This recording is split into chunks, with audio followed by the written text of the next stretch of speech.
గోవాకు చెందిన ఓ హోటల్ యజమాని బ్లాక్మెయిల్ స్కామ్కు తెరతీశాడు. తన హోటల్ దిగినటువంటి ప్రేమ జంటల వీడియోలు తీసి బెదిరింపులకు దిగాడు. ఎర్రగడ్డకు చెందినటువంటి ఓ మహిళను కూడా వేధింపులకు గురి చేశాడు. హైదరాబాద్లోని ఎర్రగడ్డ ప్రాంతానికి చెందిన 35 ఏళ్ల మహిళ తన పెళ్లికి ముందు అంటే 2023లో తన ప్రియుడితో కలిసి గోవాకు పర్యటనకు వెళ్ళింది. ఆ సమయంలో వారికి బస, ప్రయాణ ఏర్పాట్లు సహా ఇతర సేవలను కూడా యశ్వంత్ అనే వ్యక్తికి అందించాడు.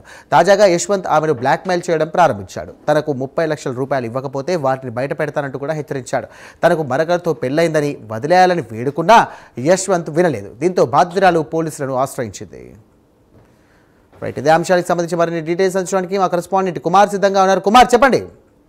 Thank you Sairam. గోవాలోని ఏదైతే ప్రేమ జంటల వీడియోలు తీసి వాళ్ళని బ్లాక్మెయిల్ చేస్తున్న వ్యవహారం అయితే ప్రస్తుతం బయటకు వచ్చిందనే చెప్పొచ్చు.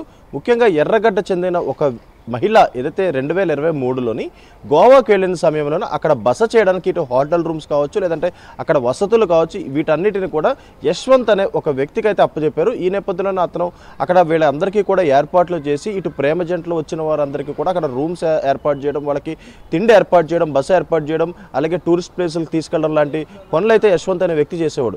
ఈ నేపథ్యంలోనే ఇటు ప్రేమ జంటలు ఆ హోటల్లో దిగిన తర్వాత ముఖ్యంగా వాళ్ళకి తెలియకుండా సీక్రెట్గా వాళ్ళ వీడియోస్ తీయడం అయితే ప్రారంభించాడు.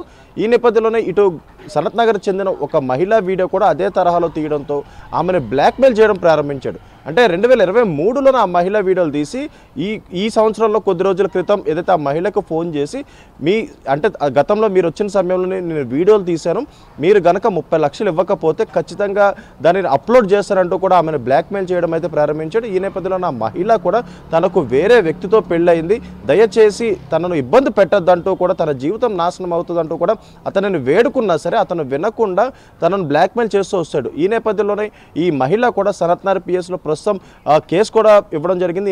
ఈ సనత్నగర్ పిఎస్ పోలీసులు కూడా దీనిపై కేసు అయితే నమోదు చేశారు.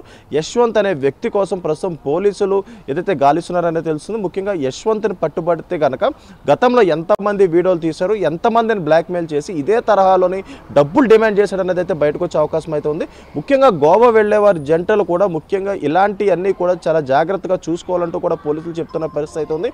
ముఖ్యంగా ఏదైతే అటు వెళ్ళిన సమయంలోని ఇటు హోటల్ రూమ్స్లోని వాళ్ళకి తెలియకుండా సీక్రెట్గా కెమెరాస్ పెట్టడం, అలాగే వాళ్ళకి తెలియకుండా ఆ హోటల్కి సంబంధించిన వ్యక్తులు వీడియోలు తీయడం, మళ్ళీ వాళ్ళనే బ్లాక్మెయిల్ చేయడం, ఇలాంటి సంగతులన్నీ కూడా జరుగుతున్నాయి. కాబట్టి ఖచ్చితంగా అక్కడ గోవాకి వెళ్ళే వాళ్ళందరూ కూడా తగిన జాగ్రత్తలు తీసుకోవాలంటూ కూడా ఇటు పోలీసులు చెప్తున్న పరిస్థితి అవుతుంది. అయితే ఇటు సనత్ నగర్లో ఉన్న ఈ మహిళ ఇచ్చిన కంప్లైంట్ ఆధారంగా ప్రస్తుతం సనత్ నగర్ పోలీసులు కూడా కేసు అయితే నమోదు చేశారు. యశ్వంత్ని పట్టుకునే తర్వాత అతను ఫోన్ డేటా మొత్తం చెక్ చేసే అవకాశం అయితే ఉంది. ముఖ్యంగా ఎంతమందిని ఇదివరకు ఇదే తరహాలో బ్లాక్మెయిల్ చేసి డబ్బులు డిమాండ్ చేశాడనేది అయితే బయటకు వచ్చే అవకాశం అయితే ఉంది సాయిరామ్.